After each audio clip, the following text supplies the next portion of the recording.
Bienvenue dans ce nouveau numéro de la Route du Livre en région parisienne près de Dourdan. Je vais à la rencontre de Gilles Santacreux pour parler de son livre paru dans la collection Les Pros de l'écho, à savoir Maîtriser la bourse, et comme dirait Laspalès, il y en a qui ont essayé. Mais avec Gilles, ça va être différent. Gilles est multicarte, œuvrant dans plusieurs domaines et notamment le trading. Il nous parlera des pièges de la bourse, de son métier, de ses réussites et de l'économie en général.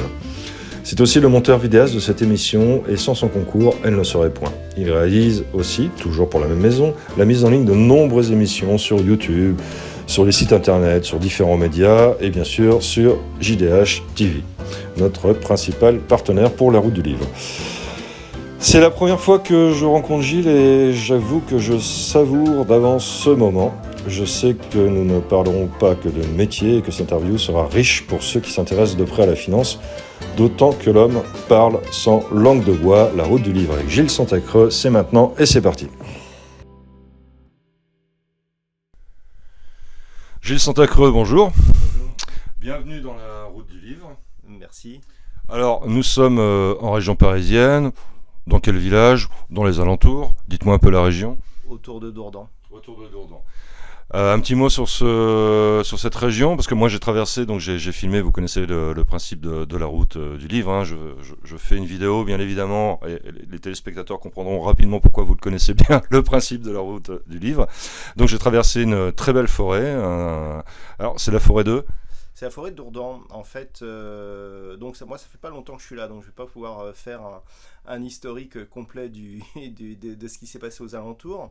Alors cette année, par contre, en 2022, on fête les 800 ans du château de Dourdan. Donc en fait, on a tout un centre-ville moyenâgeux qui est vraiment très sympa, qui est très typique. Donc c'est une ville qui est très sympa, et donc je suis dans un petit village qui se situe à environ 5 km de Dourdan. Donc on a traversé la forêt de Dourdan et puis ensuite vous arrivez chez moi. D'accord, donc on va pas faire le cri de guerre des chevaliers français, mais on y pense. Alors, moi je suis venu vous voir pour plusieurs raisons. La première, c'est que monsieur Gilles Santacreux est le monteur de cette émission. Donc il travaille avec la société JDH Édition sur différents projets, slides, publicité, communication, et puis bien évidemment les émissions. Et puis surtout, vous êtes aussi auteur, on va en parler un tout petit peu plus loin, avec Maîtriser la bourse. Alors, on n'est pas tout à fait dans la veine d'une émission qu'on a tournée très récemment avec l'illustre Benoît Rousseau. On va aussi développer et parler un petit peu de ça. Et puis, Gilles, vous allez nous expliquer un petit peu en quoi consistent vos activités principales au niveau de vos sociétés. Tout à fait. Donc j'ai une double activité. Alors pour faire un petit peu d'histoire, j'ai quitté un emploi salarié confortable et garanti à vie pour me lancer dans l'entrepreneuriat indépendant. Encore un fou. Eh oui, je ne savais pas dans quoi je me lançais, mais ça fait bientôt une dizaine d'années que je suis sur cette deuxième activité, et je regrette pas parce que ça m'a apporté une liberté, notamment par le trading, qui est assez intéressante et que je n'avais pas en tant que salarié. Et donc je me suis lancé dans le trading un petit peu en tant qu'autodidacte, et j'ai commencé donc à développer des stratégies de trading que j'ai proposées d'abord aux particuliers, donc avec des systèmes de suivi, des systèmes de copie, etc. Pendant 5 ans, j'ai diffusé mon track record, c'est-à-dire en fait l'historique de mes performances en temps réel sur Internet, via mon site boursicoté.com. Et j'ai eu la chance, c'était un petit peu l'objectif non avoué, mais j'ai eu la chance de me faire repérer par une petite société de gestion qui m'a permis justement de développer, et donc de continuer à développer, et donc de proposer ces stratégies directement à des particuliers, mais avec toute la régulation qu'il y a derrière. Et ça m'a permis de rentrer dans le côté professionnel en fait de ce métier, qui n'est pas forcément très accessible. Alors que moi je n'ai aucun diplôme en finance. À la base, je n'ai pas du tout de formation dans ce secteur d'activité. Et donc voilà, maintenant ça vous fait un point en commun avec la plupart des traders que j'ai interviewés, notamment Benoît Rousseau, qui à la base était prof, par exemple. Ouais, c'est. Alors, j'ai un parcours un peu différent de Benoît, mais bon, on se connaît un petit peu. Oui, c'est vrai que quelque part, il y a ce point commun où j'ai quitté un emploi où j'étais assimilé fonctionnaire pour me lancer dans une aventure totalement indépendante, mais hyper intéressante. Ouais, j'ai toujours eu un peu de mal à assimiler les fonctionnaires. Je vous comprends largement sur ce point. Alors, du conseil, Oui, de la gestion, oui, et puis de la communication. oui. Et tout ça, vous l'offrez aussi bien aux entreprises qu'aux particuliers, c'est-à-dire que je peux vous confier mon portefeuille. Alors, vous ne pouvez pas me le confier directement. Je ne suis pas agréé, je n'ai pas ce qu'on appelle le diplôme de DIF. Non, de CIF, pardon, conseiller en investissement financier, qui me permettrait directement De faire les opérations à la place. Voilà. En fait, moi, je fournis une technologie à une société de gestion, et si vous voulez, que par mes stratégies, je gère votre portefeuille, il faut ouvrir un compte dans cette société de gestion à laquelle je fournis ma technologie. D'accord. Mais c'est aussi un apprentissage pour un particulier, par exemple. Vous êtes quelque part aussi formateur, puisque la personne que vous accompagnez dans sa gestion, dans ses recherches, finalement apprend beaucoup auprès de vous, si vous n'avez pas accès directement à son portefeuille. Donc on rejoint un petit peu l'idée que je reviens encore à Benoît Rousseau, parce que cette émission était pour moi une première sur le trading, donc j'essaie de comprendre comment ça fonctionne, où lui va monter par exemple une école de trading, puisque ça n'existe pas en France, d'après ce qu'il m'a dit. Si, il y en a quelques-unes, il y en a quelques-uns qui ont essayé, mais le problème de la formation, c'est que c'est quelque chose qui coûte cher à monter. Et on est dans une ère maintenant, l'ère Internet, où les gens s'habituent trop au tout gratuit. Et le problème, c'est que quand on fait une formation en trading, ce qu'il faut, c'est, en général, c'est des formations qui sont rémunérées. Et c'est alors que normalement, ça serait la solution, parce qu'en fait, beaucoup de traders particuliers perdent de l'argent justement par manque de formation. Ça, c'est quelque chose qui est récurrent dans le monde du trading, où on a un taux de perte qui est absolument énorme. Et c'est essentiellement par manque de formation. Et il faudrait pouvoir justement s'offrir des formations de trading. Le problème, c'est que dans ce milieu-là, il y a aussi énormément d'arnaques, hein, je peux le dire, à la formation de trading. C'est-à-dire qu'en fait, on vous fait croire que vous participez à une formation et en fait je vous coupe, hein, c'est ce qui fait peur à un néophyte comme moi, par exemple. J'aimerais bien, hein, je vois la passion qui vous anime par rapport au trading. J'ai vu celle de Benoît Rousseau, celle de notre éditeur Jean-David Haddad, qui est économiste aussi, qui a une société qui s'appelle France Bourse. Je vois bien cette passion, je vois bien aussi les revenus que ça peut générer et ce qui peut se passer. Mais j'ai un peu l'impression, comme la plupart des gens qui n'y connaissent pas grand-chose, d'arriver dans un domaine qui me dépasse, mais alors totalement. Alors déjà, c'est dû au fait qu'en France, il y a très peu comment dire, il y a très peu d'économies dans les programmes. Je me rappelle encore ma fille, hein, qui est maintenant grande, quand elle était au lycée, qu'elle avait eu un cours sur ce qu'était la bourse. La première chose qu'on lui a dit, c'est que les traders sont des voleurs. De la part de son prof d'économie, j'ai trouvé ça assez intéressant. Surtout qu'à l'époque, moi j'étais déjà dans le trading, et quand on lui a dit ça, elle m'a posé des questions en revenant, et je lui ai dit que non, en fait, les traders sont pas des voleurs, et que le marché financier, quelque part, sont une part, c'est super important par rapport à l'économie dans laquelle on vit. C'est-à-dire, sans les marchés, les choses seraient totalement différentes. Alors, est-ce que vous croyez justement que la mentalité française est un petit peu en retard, une fois de plus, sur ce genre de choses? Parce que c'est vrai que quand on pense trading, trader, etc., les gens mélangent tout, déjà confondent les rôles. Un conseiller bancaire, même qui fait du trading, n'est pas un trader officiel, enfin je l'ai reconnu, c'est pas son activité principale. Le gars il fait aussi de la gestion, il fait de l'assurance, il fait plein de choses à côté.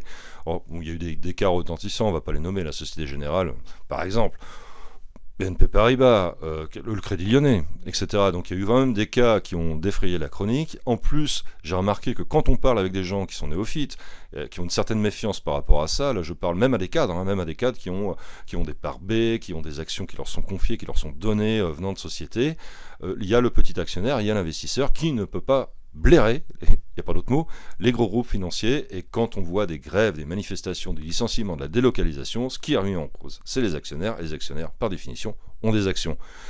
Et effectivement, dans l'éducation nationale, surtout si vous prenez une filière classique, que ce soit en sciences ou en littérature, en langue, ce que vous voulez, l'économie est tout le temps une option. une option bridée à 2 heures par semaine dans le meilleur des cas. Je parle pour un terminal, si ça n'a pas trop changé. Est-ce que vous pensez que votre monde aurait besoin de plus communiquer pour faire mieux connaître leur métier ? Bien sûr. L'économie, le manque d'éducation économique en France est à la base de nombreux dysfonctionnements. Je veux dire, quand on parle de pouvoir d'achat, quand on voit que le placement préféré des Français, c'est le livret A ou l'assurance vie. L'assurance vie fonds en euros, en ce moment, ça rapporte rien. Et le livret... On perd de l'argent même. Hein. Oui, on perd de l'argent. Et le livret A, quand on voit qu'il va être augmenté, non, je crois qu'il vient d'être augmenté à 1%, alors que l'inflation, on a eu le chiffre ce matin annualisé, elle est à 2,9%. On se rend bien compte que même si on peut en gagner, on en perd. Et sans protection, puisqu'on voit que la plupart des économistes disent qu'en cas de... Là, on est sur une inflation galopante.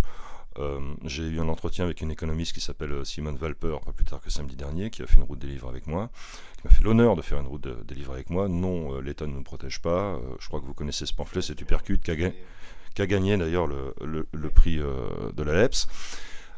Elle m'expliquait que le deuxième risque, c'est après l'inflation qui est en train de se passer, c'est que l'euro perde énormément. Descendre. Et elle dit que la première chose ce qu'elle explique, je fais une synthèse, je résume, c'est que les livrets A et les assurances vie vont être les premières choses sur lesquelles l'État va pomper. Il pompe déjà le livret A. Je veux dire que là, elle m'a dit, vous avez 5 000 euros de côté, ça se trouve 2 semaines après, vous avez l'équivalent de 500 euros. Je pense... On est sur des scénarios extrêmes. Pour l'instant, pour moi, c'est pas le scénario le plus probable, le fait que l'État vienne pomper. On a vu ce qui s'est passé quand notamment tous les placements chypriotes ont été amputés de 10% il y a quelques années. On n'était pas du tout dans le même contexte, et je pense qu'avant qu'on en arrive à des solutions comme ça, c'est possible, mais avant qu'on en arrive à des solutions comme ça, il risque de se passer des choses quand même. Et bon, c'est quand même une solution un peu extrême. Donc moi j'ai pas loin d'une 50aine d'années, j'ai des revenus qui sont relativement corrects, mais j'y connais rien. C'est-à-dire que je travaille beaucoup, vous le savez, vous connaissez un peu mon emploi du temps. Personne ne m'a jamais appris. Je vais voir un conseiller bancaire qui doit estimer que je n'ai pas encore une surface suffisante pour lui, ou qui me propose des placements à l'assurance qui me paraissent... les capitaux sont bloqués, on a besoin d'argent, il arrive, j'en sais rien, un problème sur une voiture. Moi, je suis un homme qui est dans l'anti-crédit, je ne fais jamais de crédit. Quand je paye, c'est cash, ou j'achète pas. Et donc, à partir de ce moment-là, moi, j'ai besoin d'une disponibilité sur mon argent, comme ça m'est arrivé au mois de décembre, quand j'ai dû faire des travaux sur ma première Mercedes, et en acheter une deuxième Mercedes, pour pallier et continuer à faire la route du livre. À partir de ce moment-là, personne ne m'apprend. Et mon conseiller, j'ai la ferme impression que la plupart des gens que je rencontre au niveau pro ou perso dans les banques ne savent pas vraiment de quoi ils parlent, qu'ils apprennent une déballe commerciale par cœur sur un produit financier, que eux-mêmes ne connaissent pas les tenants, les aboutissants. Est-ce que vous confirmez ? Je confirme. Ce qu'il faut savoir, c'est que quand on veut s'intéresser au placement financier, il faut aller vers les gens dont le placement financier est le métier. Et le problème des banquiers généralistes, je dirais, c'est que c'est pas leur métier. Moi, j'ai pu le constater quand j'ai commencé la bourse. C'est d'ailleurs ce qui a à l'origine de mon auto-apprentissage en bourse, c'est qu'au début, j'ai fait confiance à des conseillers qu'on appelait financiers. En fait, je me suis rendu compte qu'ils en connaissaient pas plus que moi. Et quand j'ai vu à certains moments les résultats que je pouvais avoir, je me suis dit, si c'est pour arriver à ce résultat, autant le faire moi-même. Et c'est vrai qu'en France, on a une totale méconnaissance du milieu financier. Il n'y a aucune éducation financière et ça pose un gros problème. Tout à l'heure, vous disiez, je suis en anti-crédit. À une époque où on peut avoir des taux de crédit aux alentours de 1,5% à l'année et où l'inflation est à 3%. Pourquoi ne pas faire un crédit ? C'est-à-dire que dans la perspective où l'inflation sera plus forte que le taux d'intérêt du crédit, au final, le crédit va vous donner ce qu'on appelle un effet de levier, qui va vous permettre, en fait, déjà de garder du cash pour vous si vraiment vous avez un besoin immédiat, et d'en plus de pouvoir justement consommer entre guillemets, mais assumer des besoins qui vous coûteraient moins cher que si vous le payez en cash directement. Comprenez? Alors, je vous réponds avec, je pense, 30 à 35 millions de personnes dans ce pays derrière moi, et sans me vanter. Je n'ai aucune confiance dans les banques, et j'estime qu'un bien qui est sous crédit ne m'appartient pas. Tout simplement. Ouais, mais enfin. Alors, c'est une réponse volontairement provocatrice pour que vous défendiez votre business par rapport à tout ça. Alors moi, le crédit, c'est pas mon business, hein, mais simplement pour moi, le crédit, c'est un levier qui va me permettre, par exemple, d'habiter dans une maison qui me plaît. Là, je viens de boucler une opération immobilière dans un contexte de crédit très bas qui me permet, par exemple, de ne pas avoir à mettre d'argent de côté. Parce que je considère que justement cet investissement immobilier, moi je suis acheteur immobilier depuis que j'ai environ 30 ans, et je n'ai jamais mis un sou de côté, à part si peut-être ce que je mets dans le trading, mais bon, est-ce qu'on considère que c'est de l'épargne? Moi je considère que oui, mais c'est discutable. Mais ça m'a permis en fait de me constituer du patrimoine sans... moi j'ai pas de livret A par exemple. C'est quelque chose que je trouve absolument inutile, et du coup je n'ai pas de livret A. Et moi, mon épargne, je la fais justement avec le crédit. Là, j'ai eu un taux de crédit très intéressant, puisqu'en ce moment, les taux sont très bas. Alors que l'inflation remonte, j'ai un crédit à taux fixe. Pour moi, c'est une opération qui est magnifique, quoi, et qui me permet... Qui est rentable. Voilà. Donc, votre société, votre activité, c'est un peu de convaincre aussi des gens comme moi, de rassurer aussi. Parce qu'encore une fois, il y a une peur de l'avenir. On l'a vu avec les confinements, le Covid, les changements gouvernementaux, les scandales. Il y a une peur, et votre métier ne doit pas être spécialement évident en ce moment, parce que le capital confiance, il suffit d'ouvrir n'importe quel... vous allez me dire, la presse, ça vaut ce que ça vaut, mais n'importe quel journal pour flipper, hein, tout simplement. Alors, mon but n'est pas de convaincre. Moi, les gens qui viennent vers moi sont des gens qui ont envie d'investir. Le but pour moi, c'est pas de vous dire vous devriez investir comme ça.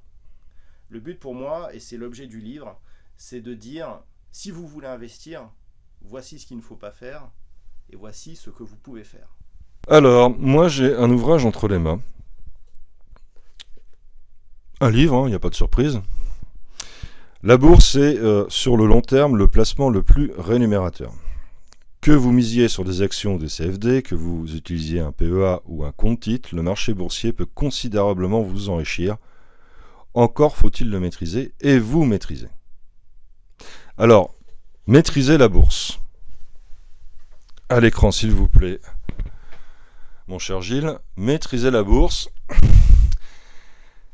Comment ça vous est venu l'idée d'écrire directement ce livre que vous avez proposé, je me rappelle, à Jean-David Haddad. On est sur un livre qui est sorti il y a 1 an et demi à peu près, c'est ça? Oui, il y a 1 an. Alors, le livre, il est sorti il y a 1 an. À la base, Jean-David Haddad m'a contacté par l'intervalle de Stéphane Sauduteil, que je connais bien. On a même travaillé pour le même broker à une époque. Et Stéphane m'a convaincu que j'avais des choses à dire. Je me rappelle, c'était son terme. Et donc j'ai rencontré Jean-David Haddad. Initialement, le but c'était de réaliser un livre sur le money management. Le money management, en fait, c'est des systèmes de protection et d'investissement pour justement bien piloter son trading boursier ou son intervention boursière. Et j'avais aussi en parallèle écrit un premier livre il y a en gros une dizaine d'années en auto-édition, beaucoup plus stratégique. En fait, c'était une stratégie de trading pour gérer un PEA, grossièrement. Et en fait, quand j'ai écrit donc la première partie sur le money management, je me suis dit que ça serait aussi bien de donner donc à l'investisseur des idées d'investissement, des stratégies. Donc on a plusieurs stratégies dans ce livre qui sont différentes et qui permettent en fonction, parce qu'on n'a pas du tout tous le même point de vue sur l'investissement boursier. Donc il y a des gens qui ont plus de disponibilité dans la journée, il y en a d'autres qui peuvent y consacrer que quelques minutes, voire quelques heures par semaine. Et donc j'ai essayé de donner justement à ces divers profils, je dirais des méthodes d'investissement pour débuter, voire améliorer un petit peu les stratégies qu'ils avaient déjà. Et l'idée c'était d'éviter aux gens de perdre du temps, parce que le problème c'est que quand on n'y connaît rien en bourse, on perd de l'argent. Moi, ça m'est arrivé. Alors, vous voulez dire qu'on a moins de chance qu'au casino? Jouer en bourse, c'est une expression qui m'a toujours un peu titillé l'esprit. Moi, c'est une expression qui m'a toujours énervé parce que c'est un petit peu comme ça qu'on ramène un petit peu le kidam moyen et le débutant dans l'investissement boursier. On lui fait miroiter des gains mirobolants. Moi, je suis trader pour compte propre, hein, c'est-à-dire que je gère mon propre argent et je peux dire que les performances sont loin, les performances réelles. C'est-à-dire, moi, j'ai diffusé mon track record pendant 5 ans en continu et mes performances sont loin de ce qu'on peut voir des fois sur Internet de la part de gens qui ne diffusent aucun résultat. Il faut le savoir, il y a énormément de gens qui diffusent des résultats. Il y en a même, ils n'ont même pas un compte en bourse. J'aime bien cette petite blague. Est-ce que vous savez quel est le meilleur moyen de devenir millionnaire en bourse? De pas aller en bourse. Non, pas du tout. C'est pas comme ça qu'on devient millionnaire en bourse. Non, le meilleur moyen pour devenir millionnaire en bourse, c'est d'être milliardaire. D'accord, c'est d'ailleurs que 10 fois, enfin, on peut... Ouais, 1000 fois. Voilà. Ok, c'est-à-dire que si on n'y connaît rien, si on y va la fleur au fusil, ce qu'il faut savoir, c'est qu'on va se confronter à des gens qui sont des professionnels, qui ont des moyens colossaux, je parle des sociétés de gestion, qui ont été programmés pour ça, qui ont fait des études pour ça, qui travaillent avec des algorithmes hyper perfectionnés. En Bretagne, on appelle ça des raptors. Ouais, voilà.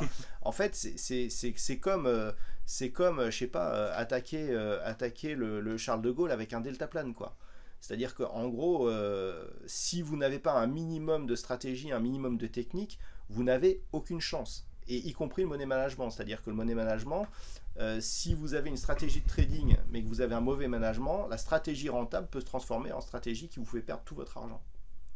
Et le but, justement, en écrivant ce livre, c'était d'essayer de mettre les investisseurs débutants et aussi certains investisseurs un peu plus avancés sur les bons rails pour justement leur éviter de faire certaines erreurs que font énormément d'investisseurs débutants et que j'ai fait moi-même quand j'ai commencé. Alors, sur votre livre, il y a une table des matières qui est assez importante. Alors, on a le PEA, son descriptif, le PEA bancaire classique, évidemment, je ne vais pas tout lire, hein, le PEA assurance, le PEA PME, la synthèse, les comptes titres, alors de l'ouverture de compte jusqu'à la fiscalité, ce qui est quand même une partie, à mon avis, qui a dû être assez complexe à rédiger. Le compte alternatif, investir en bourse, maîtriser votre stress, le stress, l'affrontement, la fuite, l'abandon, gérer son stress. Alors c'est quelque chose qui me paraît aussi essentiel, c'est d'avoir des nerfs quand même pour faire ce genre de choses. Maîtriser le risque global, le risque portefeuille, le risque position, définition du risque propre, maîtriser les bases du trading, la liquidité, les ordres, le gap. Alors le gap pour un néophyte comme moi, c'est quoi le gap? Un gap, c'est un trou. C'est un écart, Et en fait, un gap, c'est techniquement en bourse, c'est par exemple un indice qui clôture le soir à 4500 points et le lendemain, il rouvre à 4600 points. D'accord. Ou alors, le lendemain, il ouvre à 4400 points. C'est-à-dire, en fait, il y a un trou de cotation. C'est ce qu'on appelle un trou de cotation. Et ça, en money management, ça peut être hyper destructeur. Parce que, par exemple, si vous êtes acheteur d'une action je sais pas, vous êtes acheteur 20 €, vous avez un stop de protection à 19,80 €. Et si, une fois que la bourse est coupée, il y a par exemple un profit warning ou quelque chose comme ça, c'est-à-dire un événement qui fait que l'action perd énormément de valeur, mais sans cotation, c'est-à-dire qu'en fait, elle va recommencer à coter le lendemain. Si votre action, elle ouvre à 19 €, que vous avez un stop de protection à 19,80 €, vous allez être exécuté à 19 €.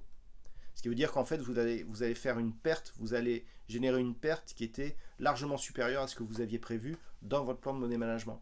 Et le gap est un élément essentiel à maîtriser en bourse parce que justement, ça fait partie du trading, c'est des choses auxquelles on est tous confrontés et c'est quelque chose qu'il faut absolument appréhender. Alors justement, parce que vous annoncez le programme et donc vous l'avez dit, maîtriser le money management, gestion d'exposition, gestion de risque professionnel, calcul des gains et pertes, technique particulière de money management, paramètres d'intervention, approche stratégique, les outils d'aide à la décision, les intermédiaires, les frais, les services, l'aspect légal, etc. Et chers auditeurs et téléspectateurs, ce livre s'organise sur 256 pages, il y a énormément de chapitres qui sont traités. On peut parler d'un guide, presque. Oui, oui, on pourrait parler d'un guide. L'exemple que je donne le plus souvent à des investisseurs néophytes, c'est par exemple, on va prendre un exemple très simple, hein. Vous avez 10 000 euros, vous faites deux opérations, une gagnante, une perdante. Sur vos deux opérations, si par exemple vous gagnez 1% et vous perdez 1%, vous serez quasiment à vos 10 000 euros. D'accord. Par contre, si vous gagnez 10% et que vous perdez 10%, peu importe le sens, hein, qu'on fasse les gains d'abord ou les pertes d'abord, eh ben en fait vous allez avoir une perte de 1%. C'est un calcul tout simple, hein. Si vous faites plus 50%, moins 50%, vous allez faire une perte de 25%. C'est-à-dire qu'avec une stratégie équivalente, vous faites un gain, une perte, avec en pourcentage. En fonction de votre exposition, vous allez augmenter vos pertes ou créer en fait des pertes que vous n'auriez pas eues si vous avez une exposition plus maîtrisée. Et rien qu'avec cet exemple, c'est sur deux opérations, quand on multiplie les opérations de trading, c'est-à-dire moi je fais plusieurs opérations tous les jours, et ben en fait cet écart il va amplifier, et même si vous avez une stratégie qui à la base est gagnante sur le papier, si vous avez une mauvaise exposition ou une mauvaise gestion du risque, et ben en fait vous pouvez transformer cette stratégie en stratégie perdante.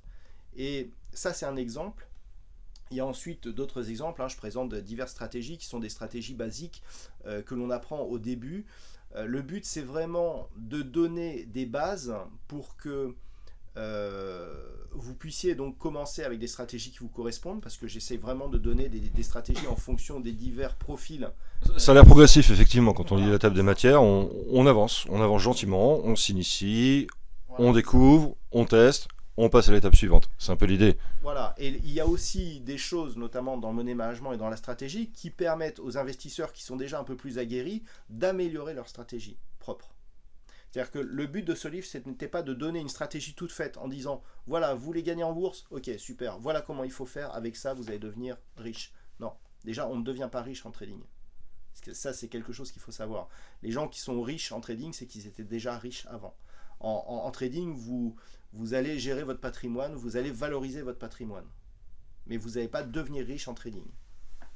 Il faut savoir qu'un trader, par exemple moi en tant que trader pour compte propre, mon objectif c'est d'arriver à faire 15% sur l'année. 15% de plus-value par rapport au capital initial. Voilà, c'est ça. Ce qui est déjà pas mal. Parce qu'aucune banque, je veux dire pour quelqu'un comme moi, dans la situation que je vous ai décrite, n'offre ça. Alors, effectivement, mais ce qu'il faut savoir, c'est qu'en face justement de cette performance qu'on essaye d'atteindre, il y a énormément de risques. C'est-à-dire que c'est pas parce qu'on vise ce rendement-là qu'on va réussir à le faire tous les ans. Je n'ai pas réussi à le faire tous les ans. Il y a des fois où je l'ai dépassé. C'est une moyenne que j'essaye de respecter sur plusieurs années. Mais il y a des périodes de perte qui peuvent durer plusieurs mois. Il y a des phases où on va faire des gains qui sont exponentiels.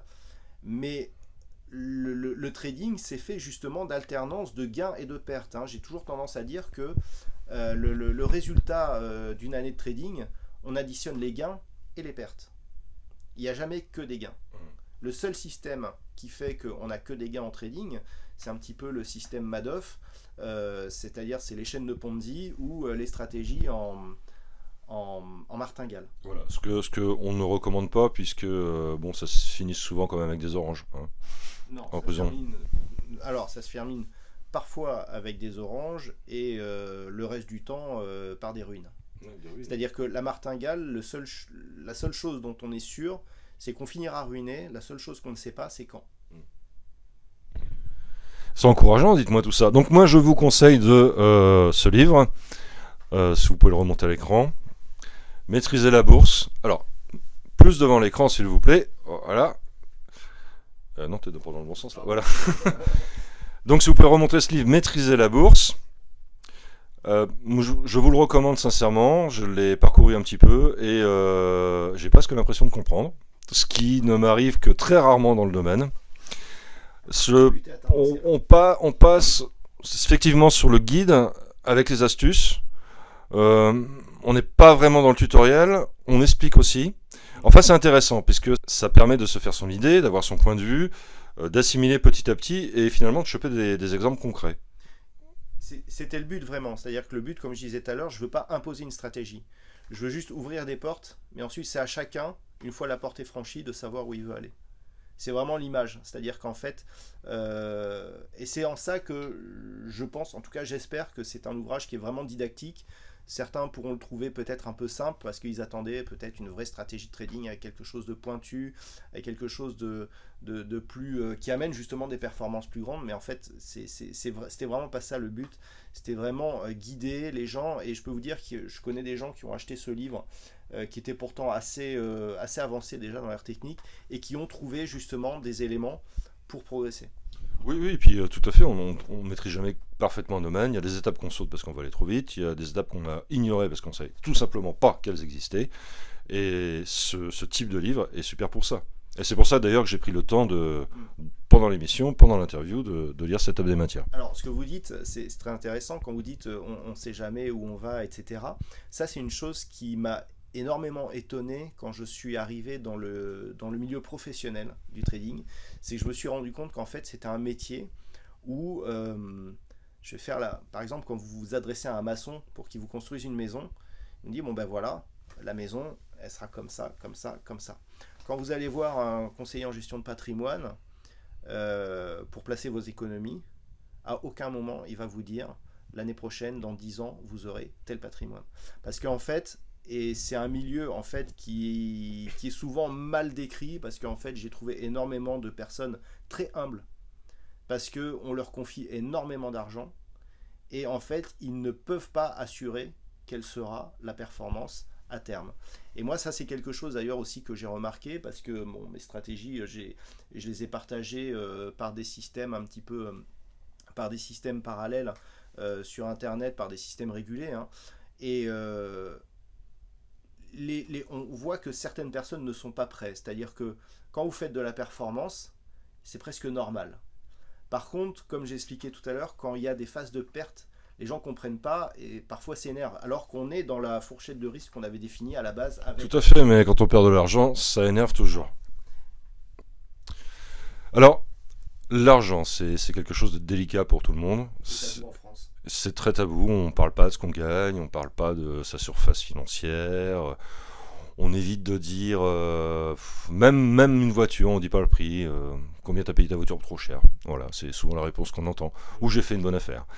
Mais il n'y a rien qui se passe. Alors, l'investissement, en plus d'être compliqué, de nécessiter des professionnels, de l'accompagnement, de lire des livres comme vous avez écrit, il y a quand même un secret autour. Ah oui, il y a des secrets tout simplement parce que c'est un petit peu comme quand on vote pour des hommes politiques. Si on nous disait la vérité, on n'irait pas. Tout à l'heure, quand je vous disais que j'avais trouvé des gens extrêmement humbles dans le milieu de la finance, j'ai aussi découvert que les performances qui étaient proposées étaient loin de ce que certains blogueurs sur internet proposent, alors que ce ne sont que des amateurs, amateurs dans le sens non professionnel. Et c'est vrai que, et ça ce n'est pas qu'en France, puisque la société de gestion pour laquelle je travaille en Suisse m'a dit en Suisse on ne donne aucun chiffre. C'est-à-dire que ça fait partie de la culture en fait du... Le fameux secret bancaire suisse. Voilà, c'est ça. Et c'est vrai que déjà on ne sait pas combien on va pouvoir générer. On définit une fourchette, donc en général ça va avec le risque. Plus on prend des risques, plus on va essayer de générer de la performance. Mais on ne peut pas savoir à l'avance. Et surtout, il y a toute une culture où effectivement on n'aime pas trop dire ce qu'on gagne, tout simplement parce que, alors surtout en France, c'est mal vu. En France, c'est mal vu d'être riche, par exemple. Mais d'un autre côté, si on fait de l'investissement boursier et qu'on perd de l'argent, on a un peu honte, donc on n'en parle pas non plus. Ce qui veut dire qu'en fait... C'est-à-dire qu'en France, moi, il y a une phrase que j'ai souvent entendue, c'est pour avoir voyagé, pour être allé à l'étranger, quand on voit quelqu'un avec une très belle maison, une très belle jeune femme, une très belle voiture, on regarde le gars, on se dit merde, comment il a fait pour y arriver? Alors qu'en France, quand vous êtes dans la même situation, vous dites il a volé qui lui? Ouais, les gens ne s'imaginent pas. Moi, maintenant, je gère 2 sociétés. Les gens ne s'imaginent pas effectivement comment pour arriver à améliorer mon train de vie par rapport justement à l'époque où j'étais salarié, le travail que ça a nécessité.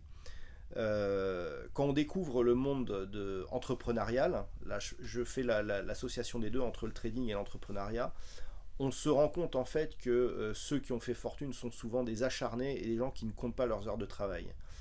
Je l'ai dit tout à l'heure, le trading, ce n'est pas avec ça qu'on va devenir riche, c'est avec ça qu'on va réussir à optimiser et valoriser son patrimoine. Mais il y a c'est vrai qu'il y a un secret autour de tout ça, tout simplement parce que c'est mal vu, c'est souvent mal perçu. On est en plus en France dans un contexte où je vois par exemple quand on parle des dividendes, quand on parle des actionnaires, si on peut faire une parenthèse, définir un actionnaire et ce qu'est un dividende, on se rend compte que finalement c'est une chose. Alors je vais peut-être pas me faire des amis en disant ça, mais l'économie ne pourrait pas fonctionner de la manière qu'elle fonctionne aujourd'hui sans ce système-là. Ce qu'il faut savoir, c'est que un entrepreneur qui va créer sa société, par exemple, vous ouvrez une société pour créer, je sais pas, vous voulez créer des chaises, vous voulez fabriquer des chaises ergonomiques, etc., fabriquées en France, etc. Bon, vous allez donc déposer votre brevet pour... Fabriqué en France, quelle horreur. Non, mais c'est dans l'air du temps. Beaucoup de sociétés maintenant essayent de relocaliser et c'est très bien, ça fait de l'emploi justement chez nous. Ce qu'il faut savoir, c'est que cet entrepreneur, donc, il va déposer son brevet et il va vouloir construire ses chaises. Donc il va falloir une usine, il va falloir des salariés, il va falloir du matériel, il va falloir les matières premières. Et de la trésorerie pour les charges. Alors, s'il n'a pas la trésorerie, qu'il a juste la bonne idée, comment il va faire? Il a deux solutions. Il va à la banque, il demande un prêt.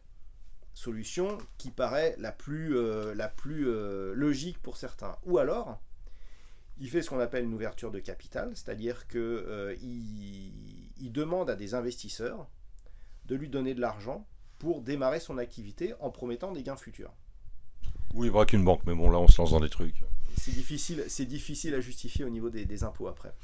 Et en fait, cet actionnaire va donc prendre le risque que la boîte ne fonctionne pas. Donc l'actionnaire, il va donner de l'argent en contrepartie de part dans l'entreprise.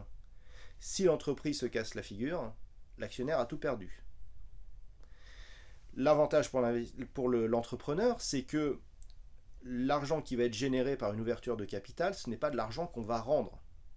Donc il n'y a pas un remboursement comme dans une banque où en fait l'entrepreneur va rendre de l'argent et tout de suite va devoir rendre de l'argent. C'est-à-dire c'est de l'argent frais qui va lui permettre de prendre des salariés, qui va lui permettre d'acheter son matériel et la matière première.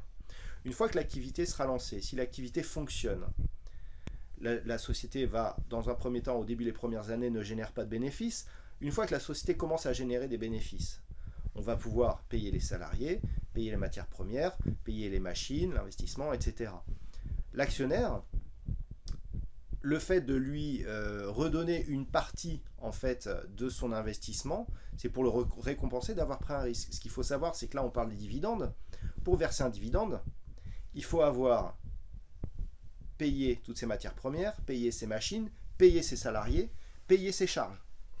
C'est-à-dire que le dividende n'est versé qu'une fois que tout est payé. C'est-à-dire en fait c'est pas de l'argent qu'on enlève aux salariés, c'est les salaires sont déjà payés. Et ensuite, une fois qu'on verse ce dividende à l'actionnaire, il faut savoir qu'en France, on a la flat tax, c'est-à-dire il y a 30% qui part en impôts. Dividende, c'est pas de l'argent gratuit. Okay ? Et en plus, ce qu'il faut savoir, c'est que si par exemple votre action coûte 50 €, le titre de votre société coûte 50 €, et que vous versez un dividende de 1 €, à peu près 2%, le jour où vous versez le dividende, l'action ne coûte plus que 49 €. C'est-à-dire que le prix du dividende a été détaché du prix de l'action. Ce qui veut dire qu'en fait, celui qui perçoit le dividende, certes, il reçoit 1 € de dividende plus multiplié par le nombre d'actions qu'il a achetées, mais par rapport à son placement en action, cet euro-là, il est en moins. Alors qu'il va payer des impôts dessus, à 30%. Donc, on a une image, en fait, qui est totalement déformée. Alors, c'est vrai qu'il y a des abus. C'est-à-dire qu'il y a des sociétés, et ça, c'est des grands groupes notamment, qui font des emprunts pour pouvoir payer des dividendes à leurs actionnaires. Ça fait partie des dérives qui existent dans la finance. Mais dans la plupart des cas... Ou l'État qui compense. Ça arrive aussi. On parle d'EDF ? On parle de non, donc pas seulement. Il y a des entreprises, je pense, plus au secteur automobile pour être exact. Oui.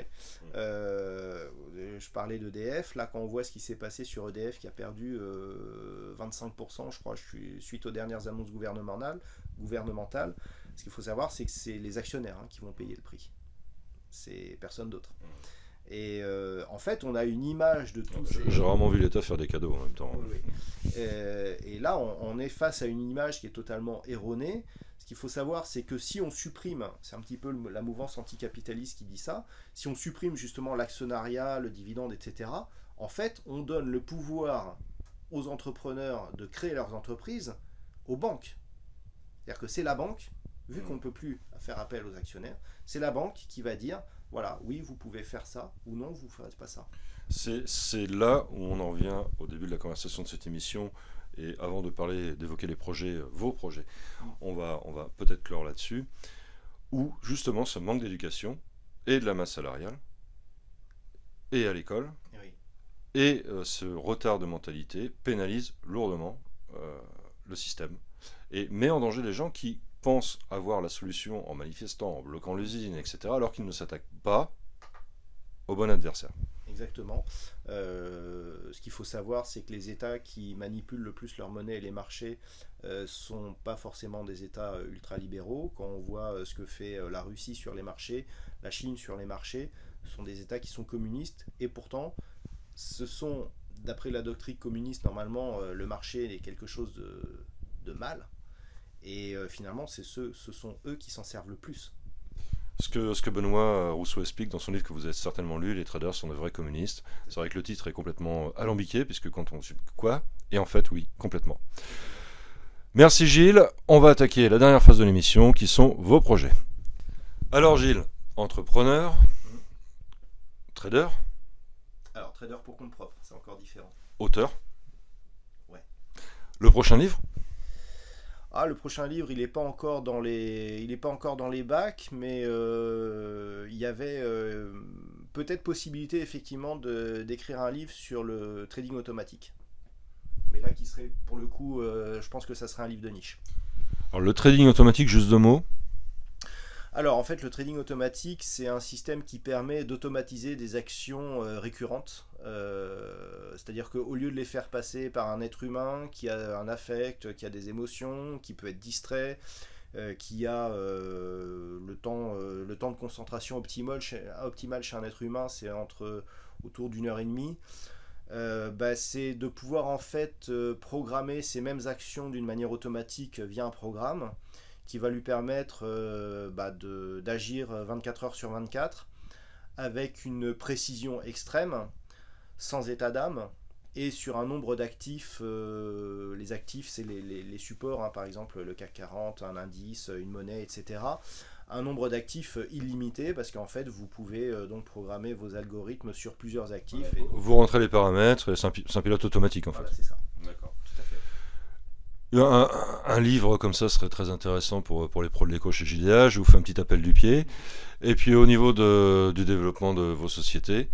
Alors, pour les connaisseurs, ce qui s'est passé en 2018, c'est qu'il y a eu un changement de réglementation au niveau de l'ESMA, qui est donc l'organisme de régulation des bourses européennes. Et ce changement de régulation a mis en péril ma première activité qui tournait autour justement du trading et de l'automatisation du trading.